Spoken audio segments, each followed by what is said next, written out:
जय महाराष्ट्र मित्रांनो.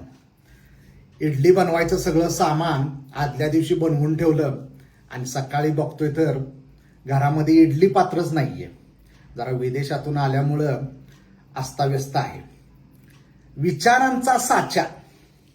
कृती करण्यापूर्वी विचार निर्माण होणं गरजेचं असतं. मॅनिफेस्टेशनमध्ये माझ्या मनातील जी इच्छा आहे ती ब्रह्मांडाजवळ मागितली.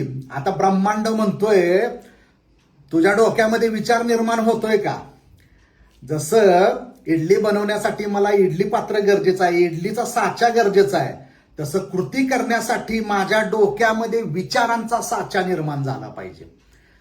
अभ्यास, वाचन आणि आचरण. अभ्यासानं माणूस मोठा होतो, ज्ञानेश्वरीमध्ये वाक्य आहे. माझ्या डोक्यामध्ये जर विचारच निर्माण होत नसतील तर मी कृती कशाच्या भरोशावर करणार? ब्रह्मांडाच्या भरोशावर. विचार ही प्रमुख ऊर्जा असते मॅनिफेस्टेशनमध्ये. जर विचार निर्माण होत नसतील, नियोजनबद्ध विचार निर्माण होत नसतील, माझी कृती जर नियोजनबद्ध करायची असेल तर माझ्याकडे विचारांचा साचा पाहिजे. विवेक बुद्धी जागृत ठेवून, स्वतःवरती विश्वास ठेवून विचार निर्माण झाले पाहिजेत.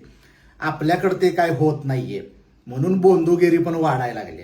स्वतःच्याच विचारांवर विश्वास नसेल तर कृती करताना अपयश हे ठरलेलं आहे मित्रांनो.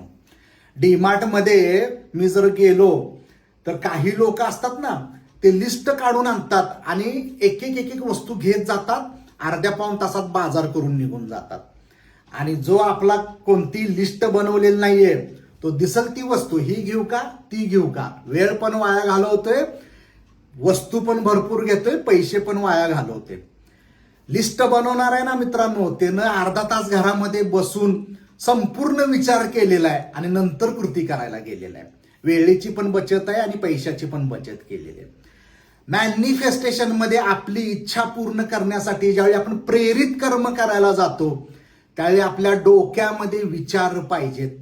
विचार जर नसतील तर ब्रह्मांडाकडे किती पण हेलपाटे मारा, इच्छा पूर्ण होण्यासाठी होणं शक्य नाही. विचार ही प्रमुख ऊर्जा आहे. धन्यवाद.